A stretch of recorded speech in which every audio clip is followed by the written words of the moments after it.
आप ड्राइव चलवाते हैं, रेहड़ी पटरियों को हटवाने के लिए आपने प्रयास किया, इंक्रोचमेंट हटवाने के लिए प्रयास किया, ठेलों को हटवाने के लिए प्रयास किया। तो आपके बारे में जब हमने लोगों से बातचीत की, तो कुछ चुनिंदा लोगों ने ये भी कहा कि प्रदीप नवानी जी जो गरीब लोग हैं, जो गरीब रेहड़ी वाले हैं, उनके खिलाफ हैं। पुलिस को कितना हिस्सा जाता है और एमसीडी को कितना हिस्सा जाता है, और वो हिस्सा ऐसा तो है नहीं कि जाके राजनीति में जाके डिवॉल्व या डिस्ट्रीब्यूटेड नहीं होता। तो उस गरीब का फायदा नहीं होता वहां लगाने से। फायदा जो है वो किस राजनीतिक लोगों का है और किसी लिए तकलीफ हो रही है। आपको लगता है कि जो इंक्रोचमेंट होता है ये एमसीडी की साठगांठ से होता है, पार्षद की साठगांठ से होता है? तो हाई कोर्ट की जजमेंट्स के बावजूद भी अगर रेडियां लगती हैं शाम को, तो आप समझदार है प्रवीण जी, क्या बिना एमसीडी और बिना दिल्ली पुलिस की मर्जी के लगते हैं, वो भी उस एरिया में जहाँ हाई कोर्ट के ऑर्डर है, जहाँ। आपको लगता है कि अब जो नेक्स्ट ईयर एमसीडी के चुनाव होने हैं, तो जो राजनगर की जनता है वो काम और डेवलपमेंट पर वोट करेगी? प्रवीण जी देखिए, मैंने पहले भी कहा हम राजनीति करने नहीं आए, हम व्यवस्था बदलने आए। अगर मैं चुनाव जीता, चाहे मैं चुनाव हारा, irrespective of the result of चुनाव, मैं आज भी जनता के बीच हूँ, मैं कल भी जनता के बीच रहूंगा।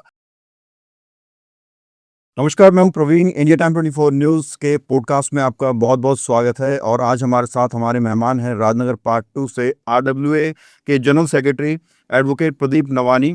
प्रदीप नवानी जी से आज हम सवाल करेंगे सियासत, समाज और क्षेत्रीय मुद्दों से जुड़े, और राजनगर पार्ट 2 की तस्वीर बदलने के लिए किन स्ट्रेटेजीज पर ये काम कर रहे हैं, इसके संबंध में बातचीत करेंगे। सर, बहुत बहुत स्वागत है आपका। नमस्कार प्रवीण जी, आपके दर्शकों को भी नमस्कार।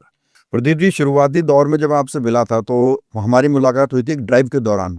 आप ड्राइव चलवाते हैं, रेहड़ी पटरियों को हटवाने के लिए आपने प्रयास किया, इंक्रोचमेंट हटवाने के लिए प्रयास किया, ठेलों को हटवाने के लिए प्रयास किया। तो आपके बारे में जब हमने लोगों से बातचीत की, तो कुछ चुनिंदा लोगों ने ये भी कहा कि प्रदीप नवानी जी जो गरीब लोग हैं, जो गरीब रेहड़ी वाले हैं, उनके खिलाफ हैं। देखिए, उन चुनिंदा लोगों में हमारे पार्षद पति सुरेंद्र भारद्वाज जी भी है, जो गली गली में ये शोर मचाते हैं कि प्रदीप नवानी जो है वो गरीब के खिलाफ है। तो प्रवीण जी, गरीब के खिलाफ है कौन? जो एमसीडी का रेडी पटरी लगती है, प्रवीण जी आपको तो अच्छी तरह पता है कि पुलिस को कितना हिस्सा जाता है और एमसीडी को कितना हिस्सा जाता है, और वो हिस्सा ऐसा तो है नहीं कि जाके राजनीति में जाके डिवॉल्व या डिस्ट्रीब्यूटेड नहीं होता। तो उस गरीब का फायदा नहीं होता वहां लगाने से। फायदा जो है वो किस राजनीतिक लोगों का है और किसी लिए तकलीफ हो रही है। शुक्र बाजार चौक में 1 किलोमीटर के स्ट्रेच में 450 रेडियो पटरियां लगती हैं। तो आप ये सोचिए कि फायदा किसका। और जहां तक ये सवाल है कि मैं गरीबों के खिलाफ हूँ, देखिए ये तो बॉम्बे हॉकिंग्स की जजमेंट है ऑनरेबल सुप्रीम कोर्ट की, कि जो रोड है जो पब्लिक पास में है, उसके ऊपर आप ये हवाला दे करके कि हम अपनी रोटी पानी कमा रहे हैं, आपको कोई अधिकार नहीं है उसको ब्लॉक करने का। चाहे वो हमारे दुकानदार भाई हों जो फुटपाथ पर भी अपना दुकान एक्सटेंड करते हैं, या किसी रेडी वाले को दे करके उससे किराया लेते हैं। तो फायदा उनका है, जनता का फायदा नहीं है। तो अगर ये सुप्रीम कोर्ट की जजमेंट्स के खिलाफ है, तो ऐसे बौद्धिक स्तर के ऊपर तो मैं कुछ बोल नहीं सकता हूँ।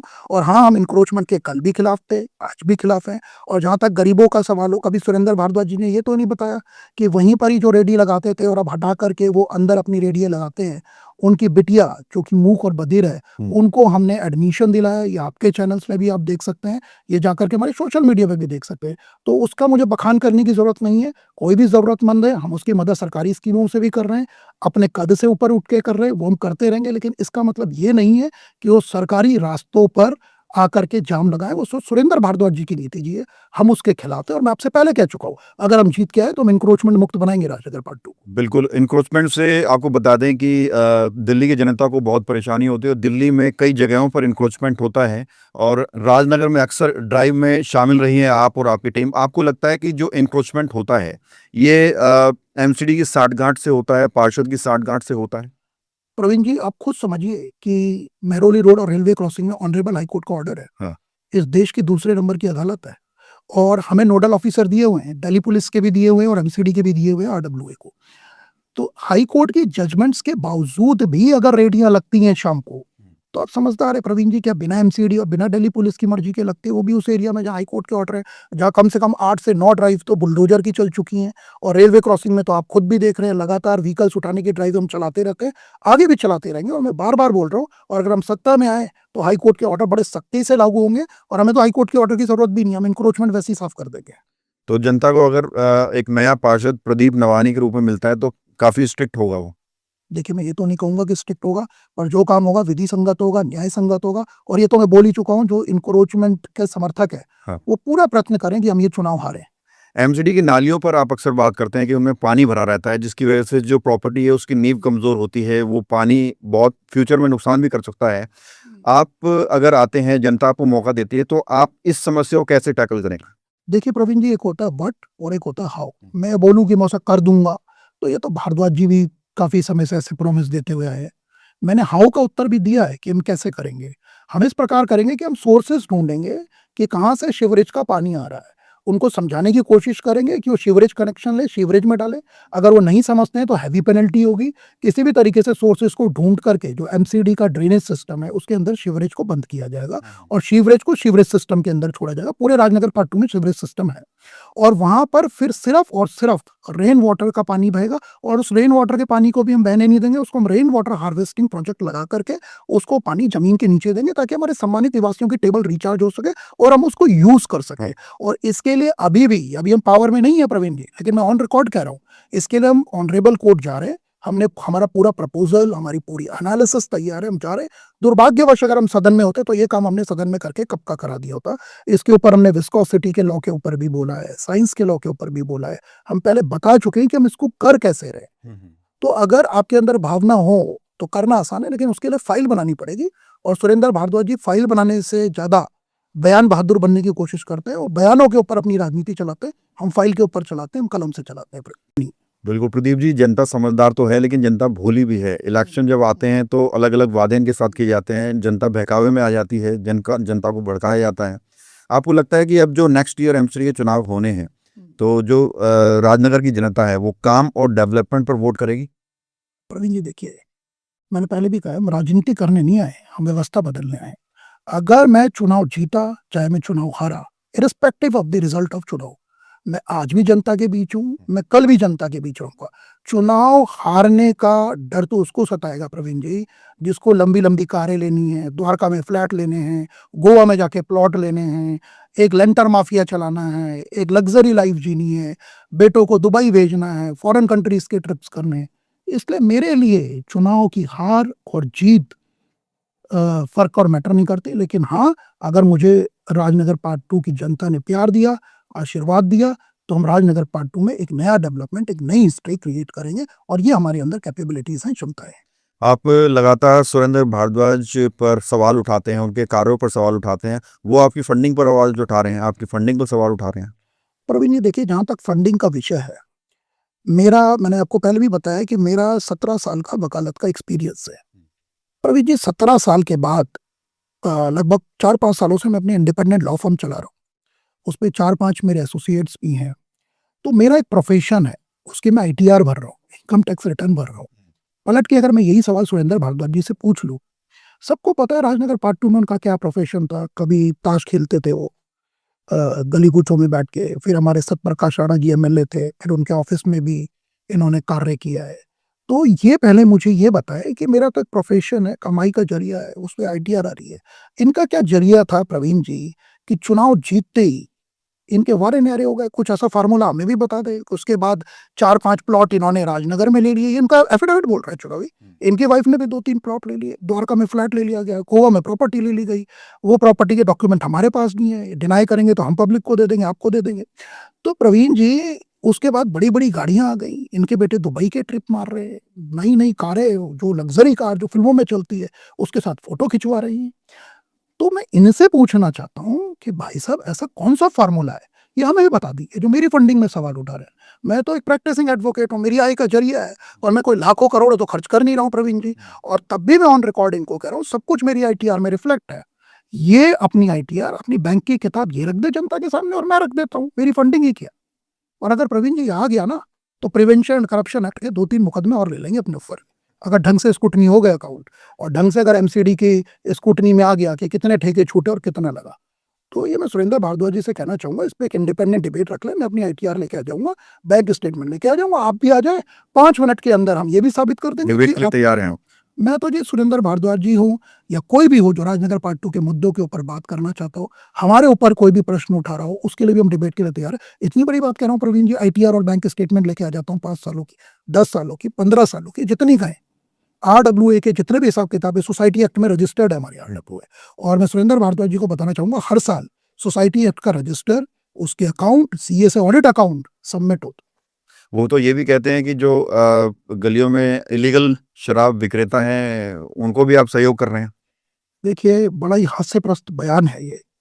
सुरेंद्र भारद्वाज जी ने जब 2012 में इनकी वाइफ ने इंडिपेंडेंट चुनाव लड़ा था, उसी परिवार को लेकर जिनमें जातिगत इन्होंने टिप्पणी की है और अवैध शराब विक्रेता बता रहे हैं, उनके साथ घूम घूम कर इन्होंने प्रचार किया और ये कहा कि मेरी बेटी इनके घर की बहू है। अभी 2025 प्रवीण जी, जो विधानसभा का चुनाव था, उनमें से ही एक है हमारे गोपाल नागिया। उनके घर के आगे वीडियो वायरल हो रही है। ये कह रहे हैं गोपाल नागिया को, ये मेरे पिता तुल्य है, इनके सारे बच्चे मेरे भाई तुल्य हैं, मेरे से कोई गलती हो गई हो तो मैं इनसे माफी मांगता हूँ। तो जैसे ही चुनाव का मौसम आता है प्रवीण जी, इनको उनकी याद आ जाती है, उनका सपोर्ट याद आ जाता है।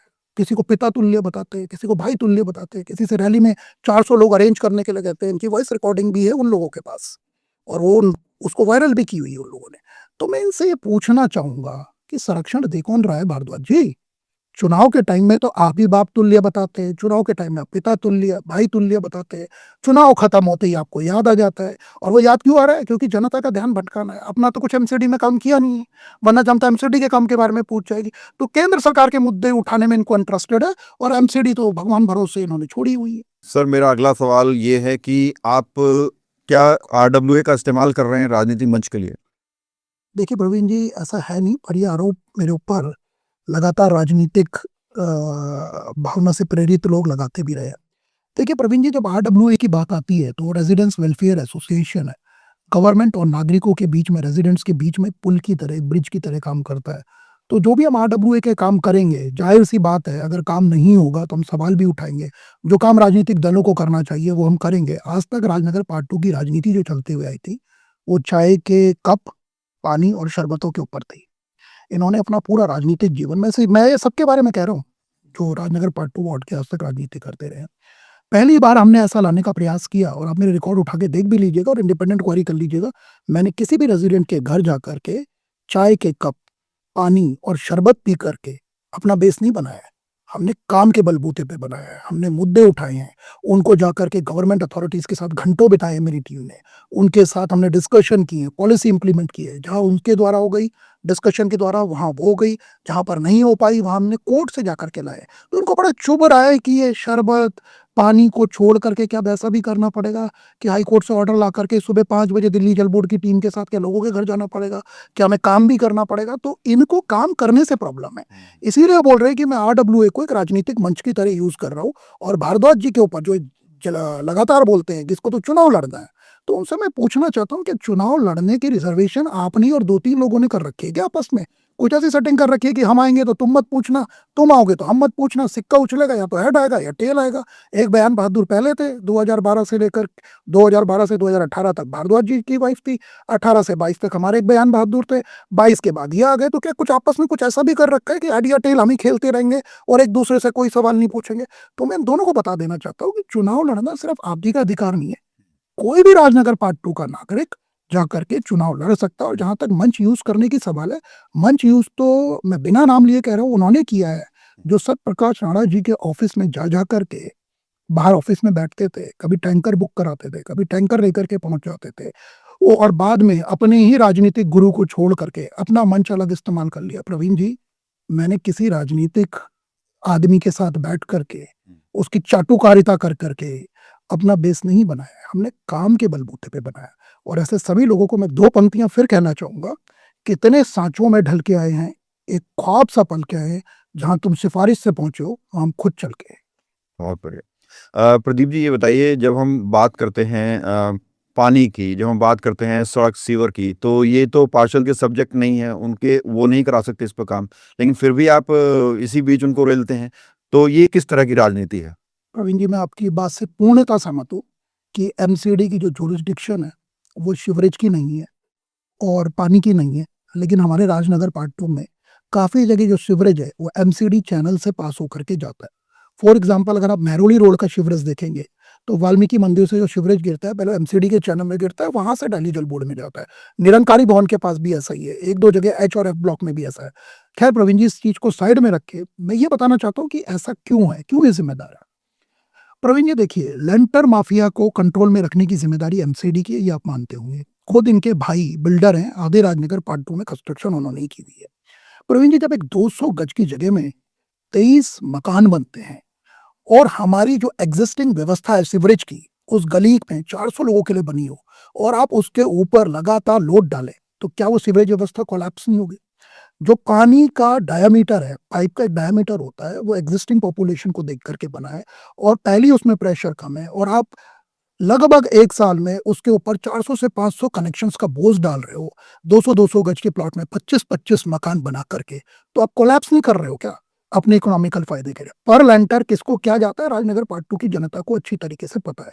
काउंसलर के इलेक्शन लड़े इसलिए जाते हैं प्रवीण जी, मैं आपसे ऑन रिकॉर्ड कह रहा हूँ, आप लेंटर माफिया को बंद कर दीजिए, फिर हम देखते हैं कितने लोग काउंसलर का इलेक्शन लड़ते हैं। आप इंक्रोचमेंट बंद कर दीजिए, रेडी पटरी बंद कर दीजिए, हम देखते हैं कितने लोग काउंसलर का इलेक्शन लड़ते हैं। फिर वही लोग काउंसलर का इलेक्शन लड़ेंगे जिन्हें पार्षद नहीं, नगर सेवक बनना है।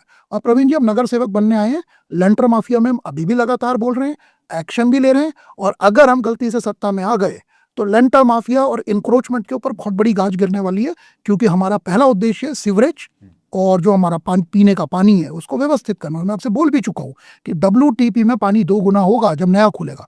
लेकिन प्रवीण जी, इस लेंटर माफिया में लगाम नहीं लगी तो अगले 5 से 6 साल में आप कितनी भी WTP बना लीजिए, ये उसको सैचुरेटेड कर देंगे अपने इकोनॉमिकल फायदों के लिए। इनका तो इकोनॉमिक फायदा हो रहा है, लेकिन राजनगर पार्ट 2 की लगातार दुर्गति हो रही है और किसी ना किसी को तो इसको रोकना पड़ेगा, चाहे हम हो चाहे कोई और हो। ये राजनगर पार्ट 2 में लेंटर माफिया पनप क्यों रहा है? प्रवीण जी, लेंटर माफिया इसलिए पनप रहा है, बड़ी दुर्भाग्य की बात है कि जब भी कोई काउंसलर चुन के आता है, अचानक से उसे बिल्डर बनना होता है। या तो उसको बनना होता है, उसके परिवार में किसी को बनना होता है। भारद्वाज जी के परिवार में इनके जो भाई हैं, वो कंस्ट्रक्शन का काम कर रहे हैं, सभी को पता है उनके बारे में। तो प्रवीण जी, जब जो चुनाव लड़के आ रहा है और उसका काम उसको रोकना है, जब वो उसी व्यवस्था के अंदर शामिल हो जाएगा, तो किस तरीके से आप इसको कंट्रोल करेंगे? क्योंकि काउंसलर जितने भी चुन के आ रहे हैं, उनको अचानक से बिल्डर बनने का जो इंटरेस्ट हो रहा है और उसके बाद राजनगर पार्ट 2 के एग्जिस्टिंग सिस्टम के ऊपर लोड आ रहा है, उससे इनके फ्लैट, इनके प्लॉट नेताओं के वो तो इकट्ठे हो रहे हैं, लेकिन राजनगर पार्ट 2 का जो हालात है वो बद से बदतर होते जा रहे हैं। तो उसकी जिम्मेदारी इसीलिए है कि जो भी काउंसलर चुन के आए, वो लेंटर माफिया बने ना, उनके विरोध में खड़ा हो। प्रदीप जी, नेक्स्ट ईयर चुनाव है और अगर आप चुनावी मैदान में उतरते हैं और जनता आप पर भरोसा दिखाती है, तो लोग ये भी जानना चाहते हैं कि महिलाओं के लिए, युवाओं के लिए आप क्या करने वाले हैं?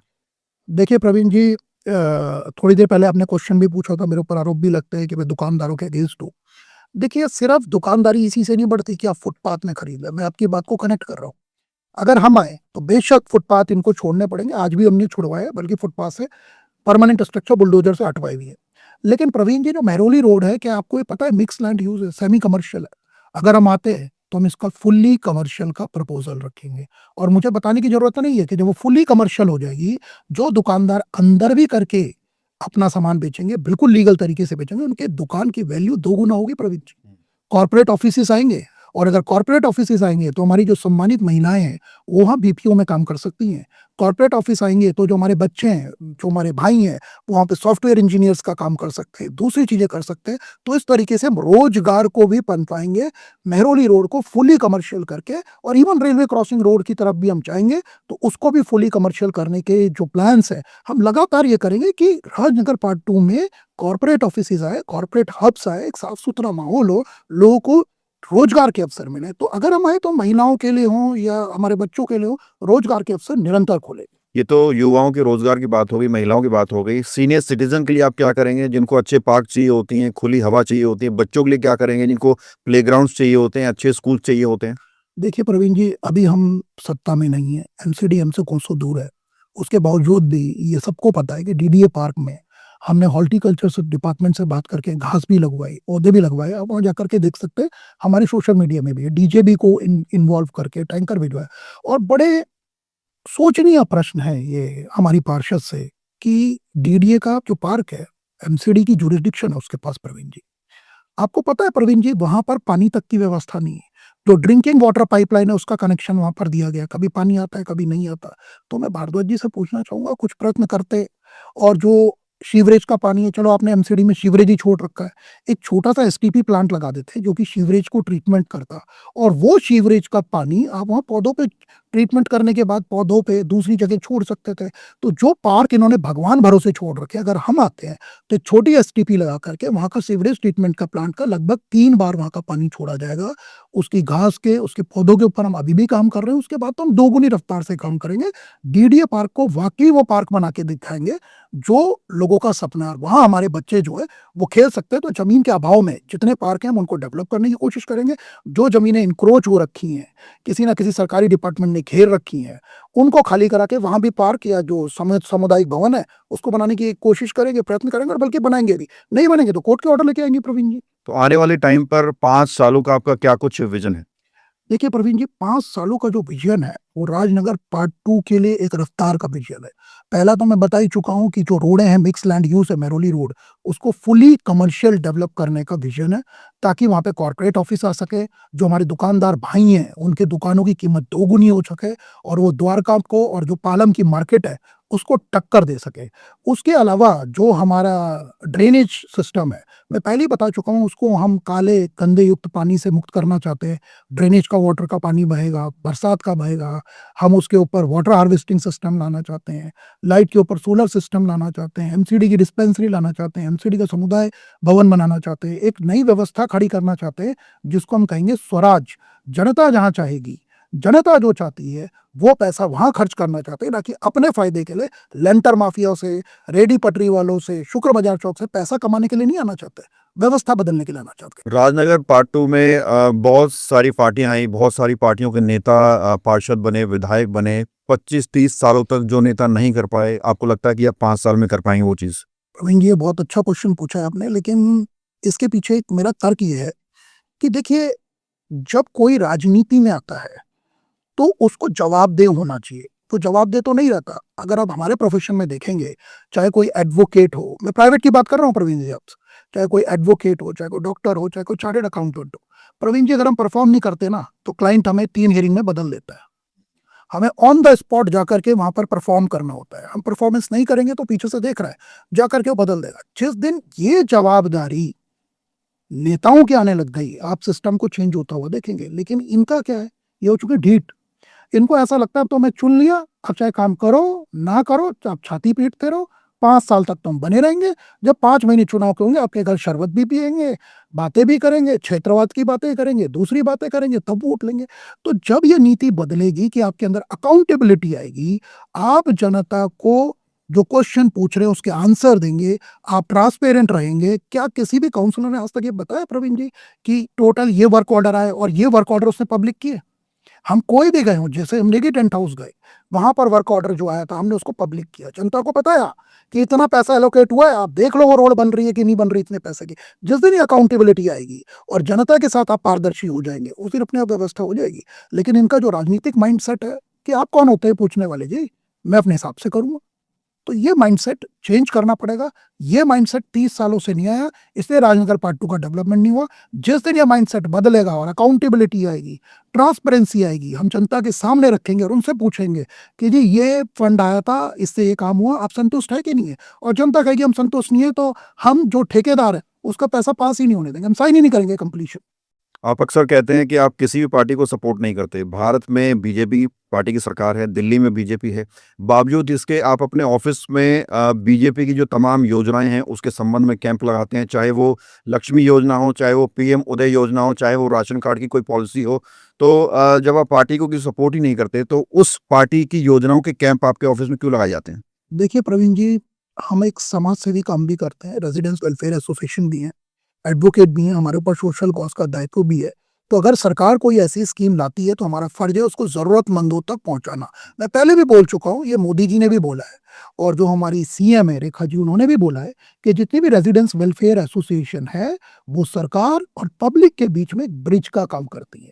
तो प्रवीण जी, अगर भाजपा के कुछ लोग ये कहना चाहते हैं कि वो रेखा जी के व्यक्तित्व से वक्तव्य जो दिया है या जो पीएम मोदी ने वक्तव्य दिया है उनके, वो उससे समर्थन नहीं करते, तो ये खुलेआम बोलें। हुँ। और अगर आरडब्ल्यूए सरकार की योजनाओं को नीडी लोगों तक पहुंचा रही है जिसकी जरूरत है।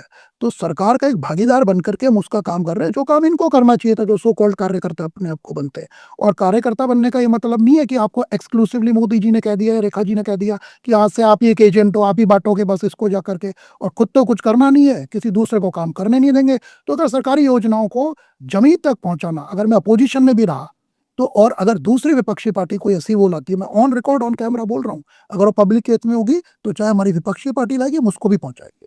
आपके बारे में बहुत बातें होती हैं, राजनीतिक गलियारों में आरोप प्रत्यारोप लगातार होते हैं। भारद्वाज जी आपके बारे में कहते हैं कि आप फाइल लेकर घूमने का दिखावा करते हैं, आप शो ऑफ करते हैं, इस पर क्या कहेंगे? देखिए प्रवीण जी, इसका उत्तर मैं पहले ही दे चुका हूँ कि जितने भी काम है हमें तो एक ही चीज आती है, हमारा हथियार ये जेब में टंगा हुआ पेन है। तो पेपर और पेन से हम काम करते हैं, और आज तक जितने भी प्रपोजल पास हुए हैं प्रवीण जी, वो प्रपोजल बना के उनके ऊपर डिस्कस करके, फाइल काली पीली करके, या कंप्यूटर स्क्रीन के सामने बैठ करके उसके प्रिंट आउट निकाल के हुए। भारद्वाज जी के पास कोई दूसरा फार्मूला होगा जो सिर्फ बयानों से चलता है, तो उनको पता होगा। हमारी नॉलेज में तो जितने भी हो सब फाइल्स बना करके होते हैं, चाहे सॉफ्ट कॉपी होते हैं हार्ड कॉपी। राजनगर पार्ट 2 का फुलेरा गांव दिखाकर बताकर पॉलिटिकल फायदा लेना चाहते हैं। देखिए पॉलिटिकल फायदा मैं नहीं लेना चाहता हूँ। अगर ये फुलेरा गांव नहीं है तो भारद्वाज जी क्यों सफाई कर्मचारी लेकर के घूमते हैं, पूनम जी क्यों नहीं लेकर के घूमती है? अगर ये फुलेरा गांव नहीं है तो नेगी टेंट हाउस का चलिए ऑर्डर हाई कोर्ट से आया, क्रेडिट चोरी हो रहा था, तो पूनम जी ने वहां कुछ क्यों नहीं बोला? पूनम जी उद्घाटन क्यों नहीं करती? सारा टाइम सुरेंद्र भारद्वाज जी क्यों बोलते हैं? सुरेंद्र भारद्वाज जी वह क्यों बोल रहे हैं कि मेरे पास 200 से 300 एमसीडी एम्प्लॉई है, हालांकि वो दिख नहीं रहे हैं, उनकी सैलरी मेरे ख्याल से भारद्वाज जी रजिस्टर में दिए जा रहे हैं। ये बात पूनम जी क्यों नहीं बोलती? तो एमसीडी का जो मुखिया है, चुनाव से चुन के पूनम जी आई हैं, कर सुरेंद्र भारद्वाज जी रहे हैं। तो अगर ये फुलेरा गांव नहीं है तो क्या है? आप बताइए फिर प्रवीण जी। ये तो ऑन रिकॉर्ड है, पूरी राजनगर पार्ट 2 की जनता जानती है कि मैंने फुलेरा गांव बनाया हुआ है। राजनीतिक जो पार्टियां हैं, राजनीतिक दल हैं, आज उनको कुछ मैसेज देना चाहेंगे आप? देखिए मैं तो राजनीतिक दलों को हाथ जोड़ के यही मैसेज देना चाहूंगा कि जब टिकट का बंटवारा हो, आप अपने उन कार्यकर्ताओं को देखिए जिनके अंदर क्षमताएं हैं कि वो जाकर के जनता की समस्याओं को समझ सके, प्रपोजल बना सके, सदन में बहस कर सकें, एक आईएएस के सामने प्रोजेक्ट रख सके, उसको कन्विंस कर सके। ना कि ये क्राइटेरिया बनाइए कि किसने कितनी बसें भरी थी, किसने कितनी दरियां और कुर्सियों का इंतजाम किया था, किसने पार्टी को कितना फाइनेंस किया था। जब आप ऐसे लोगों को मैदान में लेकर के आएंगे, तब जनता का विश्वास बनेगा, और तभी राजनीतिक दलों का थोड़ा सम्मान भी बनेगा। प्रदीप जी, आपको हम ग्राउंड पर देखते हैं, रिपोर्टिंग भी करते हैं कि भाई आप जनता के मुद्दों को उठाते हैं, ग्राउंड पर रहकर ड्राइव चलवाते हैं अपनी टीम के साथ। तो आज अपने और अपनी टीम की तरफ से राजनगर पार्ट 2 की जनता को वो क्या कहना चाहेंगे?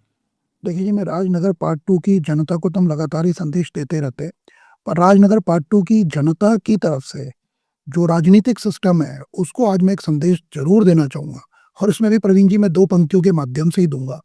और मैं ये कहना चाहूँगा, जो रणभूमि छोड़ दे, वो वीर नहीं है, जो प्यास ना बुझा सके, वो नीर नहीं है।